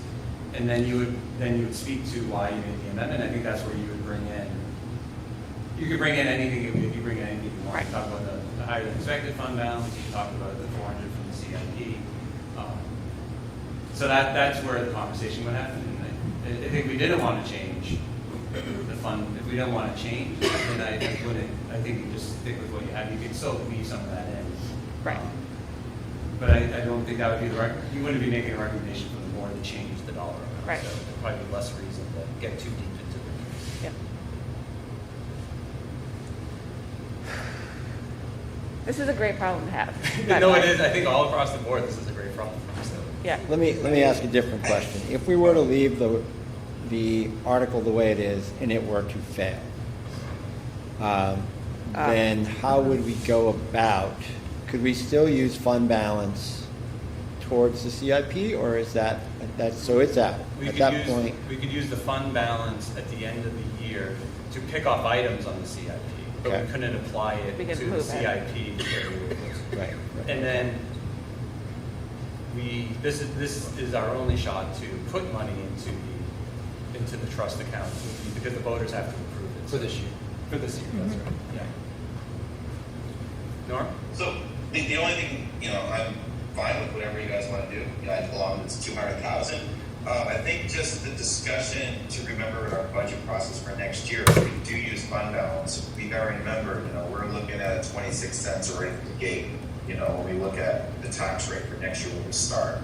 So that's an important discussion that we got to remember. And, that's just where I caution a little bit. But however we go, as long as we're funded at 200,000 and having that discussion is important. And I totally get that we're going to start 26 cents and we might not. And I think that's a discussion for the next board to have and for the next budget cycle, which won't start, we can start like in May? No, so we won't start that until next October. So I don't want to read too much into the tea leaves because we haven't started that process yet. And so what we do have though is, again, an advocate for what we do have right now is we have a lot of money in fund balance. And I personally just feel funny asking the taxpayers to pony up more money knowing that we have the money to cover these costs in the same way that we're funding our other trust accounts is all through fund balance. And so it feels like we're doing it for everything, all our other trust accounts, and we have the money. I feel funny asking taxpayers to shell in another 13 cents. And I mean, just thinking about what's in Article 10 now, we've got almost $700,000 in there that we could maneuver next year to use 100,000 of that and see a 13-cent impact we also still don't know what the end of the year looks like. I think I am like-minded with Jim at this point in terms of using the fund balance to secure. I'm going to ask a possibly really stupid question. Is there any other time, is Saturday the only time when we can ask the voters to put money into Article 10? Yes. So then, No, not No, our, so only Not Article 10. Article 10, we make the decision on Article 10 at the end of the At the fiscal end of year the when year. it closes. We Okay. make the decision what to do with Article 10. because That's that's, a cap. yeah, but it has a cap. Because that's the only other thing that I think is helpful is if we're thinking about tax rate stabilization, which I know everything is changing, we're on a shift, but like, is it better, is fund balance better used, our last fund balance ever? Is it Not better? Ever. Yeah. Better used towards CIP, like for this 100K that we have, better used towards CIP or towards Article 10? I think of it almost, if we use it now for CIP, it's tax rate stabilization. We're doing the Right. same thing we would do in Article 10. Right, it's all decreasing the tax dollars. rate. And Yep. I think it's an easier story for our taxpayers to understand that we have this balance. We were asking for 100,000, we didn't know we had the balance, now we do. It feels, to me, it feels like more of a simpler explanation in some ways. Okay. Operating surplus. Yes. When do we need to know that? So what we can do, It would be the- so what we can do, if we want, we can move on the agenda Is that and a go best through the thing? rest of this, and I'll then just come- Michelle does have the Oh. financial report, and then Yeah.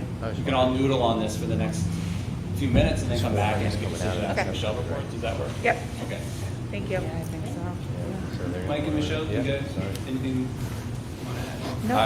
I was just asking her when, that's not a you thing, it's a me thing. Okay. All right. So let's move on the agenda. I don't know if you guys caught that. So we're gonna put this conversation on hold. Okay. We're gonna noodle on it as we listen to you talk about strategic plan and interim policy. Okay. And we'll come back during Michelle's report and All right. we can close out. Mine's, Oh, all right. I just wanted to know, do we have to approve the motion from the building committee so it's allocated to the CIP? Or are we gonna do that as a consent agenda? I think we want to hold off on that until the CIP, I think, takes a look at how we could use it. 'Cause I'm not sure it's going to officially go until the building repair and maintenance fund. It's going to, this is me just, Yeah, no, it won't, it'll stay in the bond fund, Yeah. but it's decided upon what the use is by you guys at a later date. at the CIP. Yeah. Yeah, so the CIP committee knows they have access to the money, but the money won't physically get transferred out of the account it's in. But I do think is part of your recommendation to dissolve the building committee at this point? Yeah, so once you guys approve the 406, based on the charge, the building committee would be dissolved, and then this 406 would be in the hands of the CIP committee. That was the recommendation from us. I understand how the money moves with lines and stuff, but it's just in a form of confirmation. I think we put everyone at ease, if that's okay with the board. Okay, so I would ask if there's a motion to accept the building committee's recommendation to, I'll paraphrase Norm, I think I have just it. The building committee's recommendation to use the surplus from the building project to fund items in the town CIP, and as well as to dissolve the building committee after the successful implementation of the building project. can you just change town to school district? Yeah. That's what I meant to say. So moved. It was very generous of you, Jim. Second. All right, it's been moved in second. Any discussion? All in favor? Aye. Anybody opposed? Thank you, Norm. Thanks, guys. We're dissolved. Yay. All right, mine's going to be relatively quick, so I hope you guys are noodling on that fast. Strategic planning update. Exciting for me to say the 23rd of next week, it's going to be released to the Strategic Planning Committee, the full draft of everything. So Strategic Planning Committee will get first look, first dibs on punching and kicking it. We'll meet with Rick to discuss, then kind of come down to final edits, and then Rick will be here to discuss it with the board. The board will make final discussion, and then we can have that in place for the start of the 22-23 school. So, any questions on the strategic plan? Looking forward to it. And Rick's done a great job. The parts I've seen are great. He's doing great. Yeah. You guys will love it. He was a great hire for us, for sure, without a doubt. So without that, I'm going to pass to Andrea for policy. Great. All right. So we have 3 policies that are coming forward tonight as first reads. These are all policies that we already had on the books, so these are just updates. The first one is the policies BDE, which is committees and delegates. This just lists out our standing school board committees, and also includes language that if we need to create a special committee, we are able to do so. In addition to that one, we have policy BDF, which is advisory committees to the board, which is what the building committee was. We've actually seen this policy in action tonight. That committee was created by the board for a specific reason, and now that it is completing its assignment, it is being dissolved. So this policy basically just lists out that exact flow. The final one we have coming tonight is policy EEAF, which is special use of school buses. That just says that school bus services can be used for student field trips, school activity purposes, excuse me.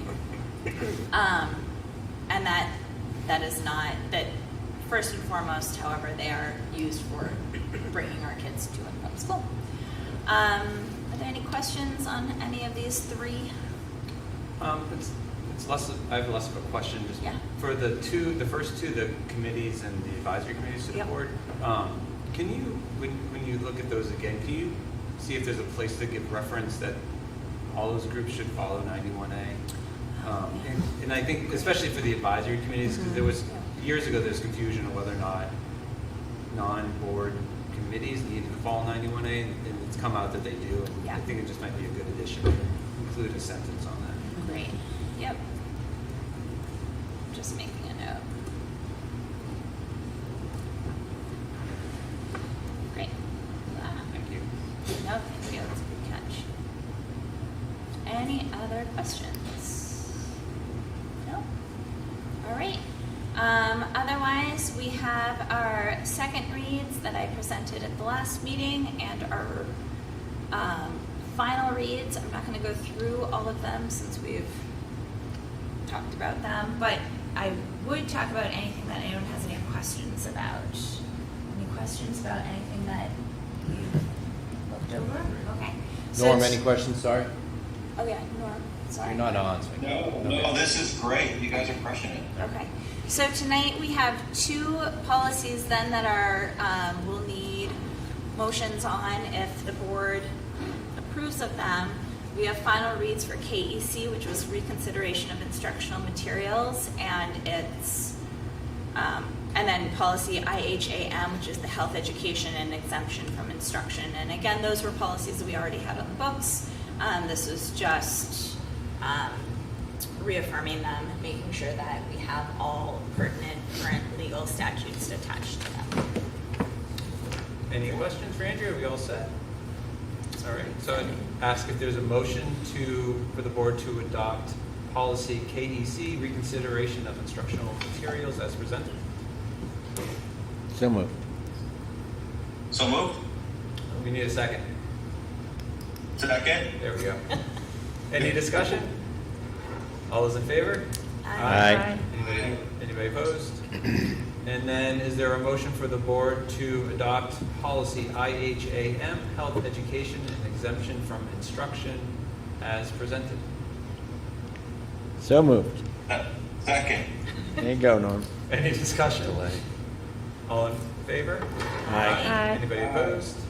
Ayes have it. Perfect. Great. Thank you. And so we'll have a long list for final read next week. Yes, yeah. you want me to go over consent and then you guys can come back? Yes, please. Okay, thank you. All right, so personnel,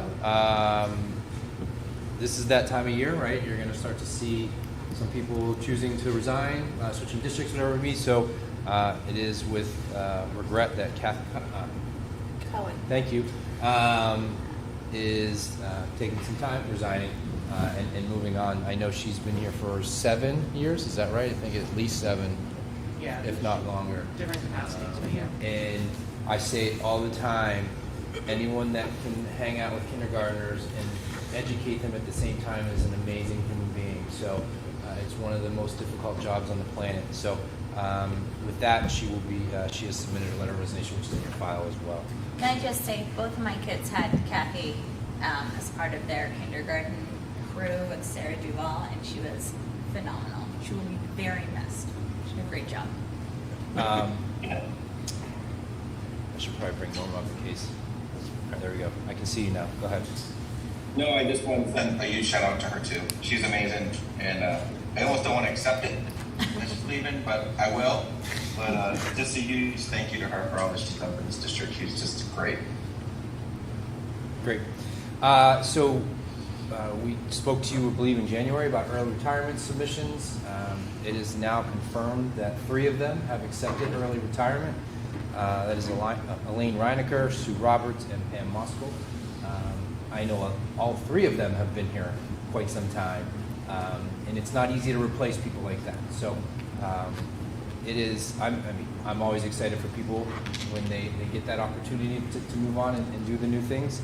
But they were definitely sorely be missed, and we look forward to what they show us in their retirement. All right. Can I ask a question about that? Sure. So in the past, the board has reopened it based on it, and I just wanted to get feedback from you and the board. Is that something we should do? Consider reopening it since we do have a fund balance. Just discussion to have real quick. So I haven't asked Michelle that. That's the most important person. Okay. So that's something that I can discuss with Michelle and certainly come back with a short turnaround here on Tuesday with a recommendation on if that can happen or not. Okay. Because you guys got to check to see if. Okay. I'm sorry. I didn't mean to jump the gun. No, I never even thought about it. So it's a great discussion point, and I'll talk to Michelle first. All right.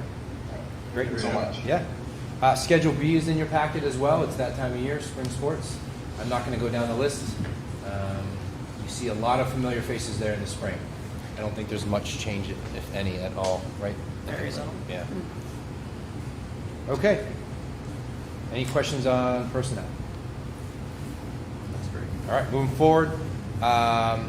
Superintendent's report. First, I want to congratulate Norm. We did have a vote last week in town. Norm did win, I guess re-election is the right way to say that. So he'll be of service to the community for another 3 years. I've only been working with you for a short time. You were part of my interview process, but it's been a pleasure. And I know we have a lot more work to do together. So congratulations to Norm. Jim kind of stole some of my thunder and did his own parade on his going out. But I want to genuinely say thank you. It's again, part of my hiring process, but being the first chair in my role, it's talk about someone, if anyone wants to map what it should be you. I've worked with 9 boards over the years. You guys know all of my experiences. I'm not going to do that in public. But you tell me when I'm wrong. You advise me when I need advice. You honestly, I can say it, a lot of times your favorite word is I'm indifferent, which is a challenge for me, but it's a good challenge because it makes me think of all sides. And I can sincerely say that how you stand for the board being a 5-member board and not being a singular person, that's a big deal. So whether you're, to put it this way, whether you're on the losing side or winning side, if that's where it comes down to, but I do think that you value everyone's opinion and you're okay if you're the loser. and you're okay if they're a winner, but I think your goal is to make sure that everyone has their voice heard. So that's a big deal. So I appreciate that. Thank you. Thank you. While we're thanking people, Lauren, thank you for the flags. I know you put some time and effort in that with Miss Doyle. You made me a little nervous the other night when you talked about maybe being too much weight up there, but we'll keep an eye on it. We'll make sure we're taking care of it. So, but thank you for all that time for sure. Speaking of that, I'll speak to the public parent advisory forum we had last week on the budget. We had 1, 2, 3, 4, 5, 6 of us total. Yeah. Great discussion. We broke down the warrant articles for those that showed up. And I'll commend Lauren. I see him almost as much as my wife sometimes right now. But he's doing a great job diving in and all those that showed up. Great questions. And it's always nice when you put something out there and people show up. So we certainly appreciate. Our next one will be sometime in May. We haven't decided a topic yet, but that's when we'll be headed that way. Headed into the school district meeting on Saturday. Start time 9. Thank you. 7 for me, 9 for everyone else. We're still looking for volunteers to count ballots if it's required. Did you get a list of everyone from last Saturday? Because that was a good list. That was a good. We have not. Great, I can get that. Okay, that'd be great. That I think was we're about 3 short. Yeah, we- 3 short from 10. We so. got you. Yeah, I think we can make that happen. So Yep. anyone that's watching wants to help, please feel free. Rob, I was going to let you the Nordic and Alpine, but I think we've covered it enough tonight. Is that fair? Okay. Moving on. They'll be joining us at April meeting to be recognized. A lot of questions coming in from parents and staff members on what the end of the school calendar will look like. I'll present that at the meeting in April. I know everyone wants me to put a number on it now, but who knows? I can't. I could announce something tonight and we have something next week. So April seems to be the good break on which we'll determine what the end of the year will look like. I talked about Amy, Miss Doyle, earlier in the year about how she rewrote the mentoring plan. Part of that mentoring plan involved rewriting some of the grants that we have in the district. So Amy and I worked on that grant last week. It's her first grant that she wrote. It was substantially approved today, which is great.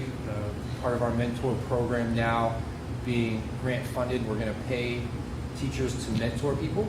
So there's value, obviously, in helping, but it'll also obviously have more weight to doing the mentor program. So great job by Amy, and I know we'll bring her back at some point to discuss what that plan will look like. The fence update, the fence that you like so much. I spoke to Neil this week. He said he'll have more information after their next meeting, so they're still in the discussion and trying to finalize that, but it's not still on the list. And then last is just to give an idea, we're already beginning planning for summer work and what we're going to be doing, not just in the SAU office, but in the buildings and what some of our staff will be going out in the summer to be trained in. We have people going to get trained for AP classes, responsive classroom work, a lot of those things coming on, but those are some of the things. It was a great conversation today, with Mr. Kelly about how we're talking education here, right? I know that sounds crazy, but it's really plans and what we're going to be doing to begin that. I hate saying the new normal, but getting back to it. So summer work is fun for us, and we're certainly looking forward to it. And that's it. On to Michelle. Oh, no, I lied. One more. Sorry. That's all right. All right. The teacher evaluation plan. I've been speaking about that, but that committee has been formed, and we're going to begin that work on the 25th of March for implementation of the 22-23 school year. So that's also exciting. Now I'm ready. Okay. All right. So moving on to financials. So we have one donation that needs board approval, and that's from the Hopkinton Rotary for the robotics. Thank you to them for $500. We also have on the Google Drive, you should have seen a budget transfer for Matt for some technology needs. You remember how this is kind of the makeup because we budgeted it in one category, but we changed how it is, and now we're going to $1,000 a unit instead of $100 a unit. Yep. So this is capturing this and I'd be happy to answer, or Matt can, anything with that. But that's for approval. The final item I have is the February financial is in the Google Drive. And as indicated earlier, I do feel comfortable recommending another 100,000. At this point, barring any changes, but we're about $980,000 that we'll have in fund balance, which again, for some people to remember that might be listening, we had a large amount coming from Health Trust that came in as a revenue that we had no idea it was coming in as. We had $100,000 more in special education aid that we got from the state. So those two things right there are about $370,000. And then we had our health insurance rate this year. We always do the guaranteed maximum rate because that's the most that they can charge us. We went significantly under that this year. So there's about $300,000 in health insurance. So when people think about 980, I just think it's good to put into context, three things I can just name off the bat that name a big portion of that amount. Never mind staff that we didn't hire, in the beginning of the year that we actually hired, and now are pretty fully staffed except for one custodian, and I think one instructional assistant. But that makes up a big chunk of it. So I'd be happy to answer any questions if there are any. Questions for Michelle? Okay. Norm, questions? Michelle, Yeah. yeah, Michelle, is the 980 include in all the warrant articles that we are funding with it? Or is that already been taken out? Nope, so 980 is before the money is taken out. Yeah, we'll be voting on it Saturday. Yeah.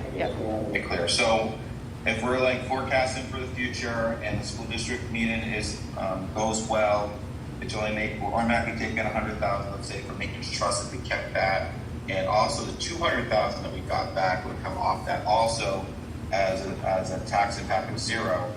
We'd be down to 600,000.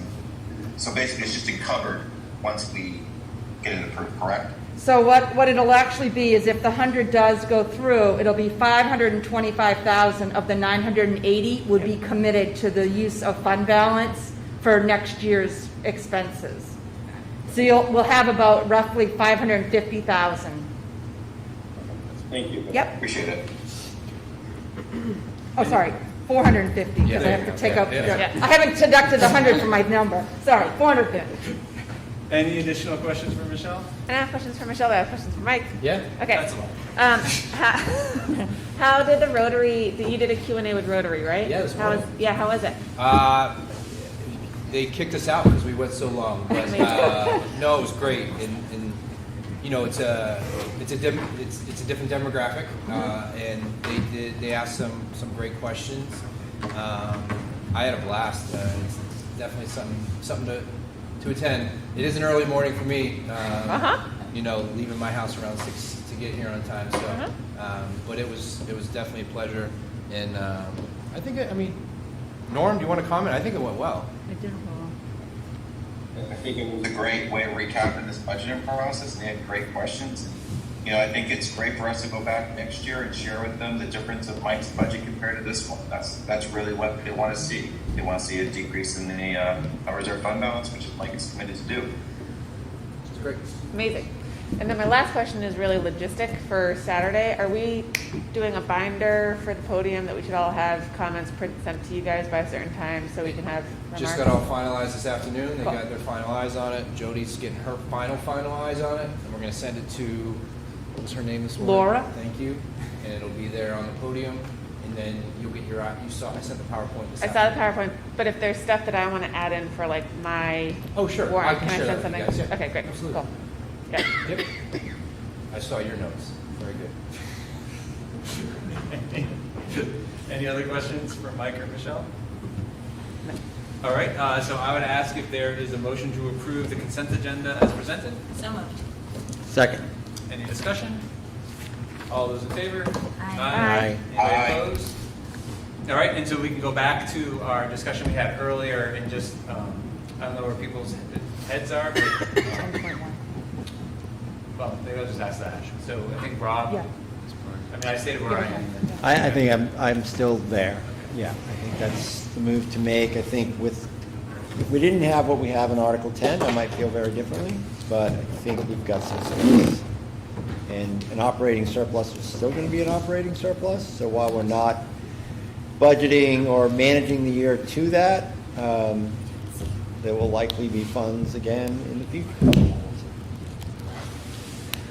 I think I'm okay with proposing an amendment for Saturday, because to your point, taxes are taxes are taxes, but I would really like to be able to make some statements about the future and the need to continue to be able to do this, so people can sort of have visibility about future years and our commitment as a board and as a district to continuing to allocate money to the CIP and to doing that.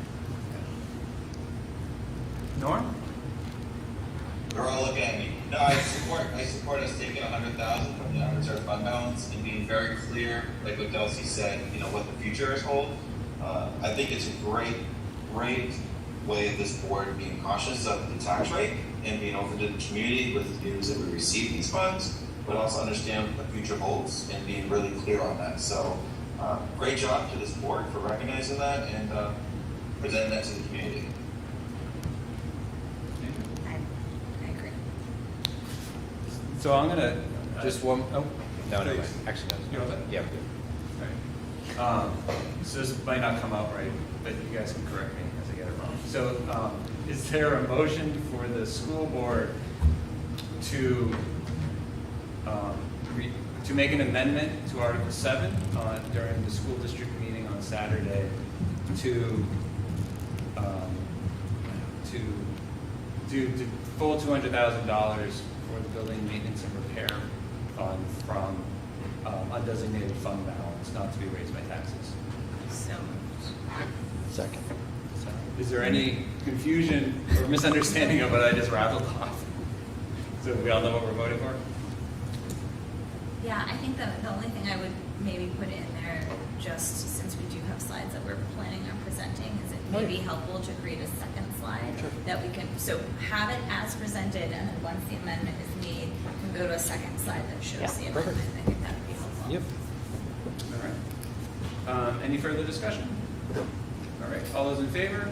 Aye. Anybody opposed? Awesome. Thank you, Dulcie. I think your comments are great, so I would second them all. Well, I will, yeah, condense and make them more articulate, yeah. So let's see. So now, there we are. We're at public comment. And so I don't know if anybody has public comment. Pass it. Good evening, Lauren Clement, 86 Maple Street. I'd like to commend you on funding that fund, using the fund balance to do what you just did. I know there was discussion about amending that article at the town warrant and removing that 100,000 that was going to be brought by the taxpayers, so it would have only funded 100,000 into that trust fund. So by doing this, you're going to get your 200,000 in there, which should sustain future projects. So I think that's commendable.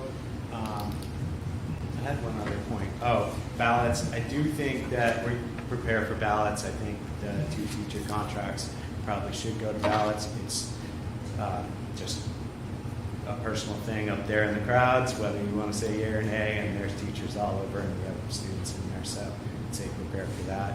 And also another point, I guess, was that the whole town budget went through, got approved, so the tax base didn't slide up there. Nothing got denied on the town side, so again, reducing the 13 cents from the tax burden will be appreciated by some for sure. So hopefully that'll go as written and people will pass it. That's what I have to say. Thank you. Any other thoughts for public comment? Seeing none. Thank you all. Is there any other business? Yes. I just pulled it out of my folder. I'm sorry. Overnight field trips have to come to the board. Is that you guys done that before? We have. Okay. So there is a field trip before us to I'm just reading this now, I'm sorry. Jody, can you help me out? I know you did the research on it. First robotics competition, thank you, Mr. Kelly was here. My pleasure. I could help. They will be spending one evening down in Revere For the competition. for the competition, the Holiday Inn Express in Saugus. So looking for approval for overnight field trip. Do you have the date? 325 to 326. 325, which would be Friday, they leave at 3:30, so no impact on school. So is there a motion to approve the overnight for robotics? First robotics. So moved. Second. Any discussion? All in favor? Hi. Anybody opposed? Perfect. Any old business? Yeah, Please. yes, I know we've talked about the CIP relentlessly, but two other things. Just in case anyone is listening, there is a CIP document available online. It's a Google Doc that everyone can renew or review ahead of Saturday. It forecasts out a lot of detailed information through 2028 and then has a 10-year plan beyond that. We're working on formatting, but like if people have questions, this decision has hopefully gone easier given the tax decision. But to do that, we are working on scheduling a CIP meeting for maybe early next week. So there's a lot of information to process in terms of some RFPs that are out, but we'll have an update for the board either hopefully next Tuesday, and if not, for the following meeting certainly. Yeah, you just got all sorts of work. You said it. That's great. Pretty exciting. Anybody else? So if not, we do have a need for a non-public session, and so I would just ask if there's a motion for the board to go into non-public session under RSA 91A:3, Roman 2C for reputation. Second. And we do have to do it as a roll call, so Rob Nato, yes. Bill Filipoma, yes. Yes. and Norm? Norm Duco, yes. All right, Norm will carry you into the non-public. Everybody else, Saturday morning, not at 7, as No action by making. so 9 o'clock at the high school for special meeting, and coming out of non-public, we will do no business other than sealing the minutes and going to have dinner. So thank you very much.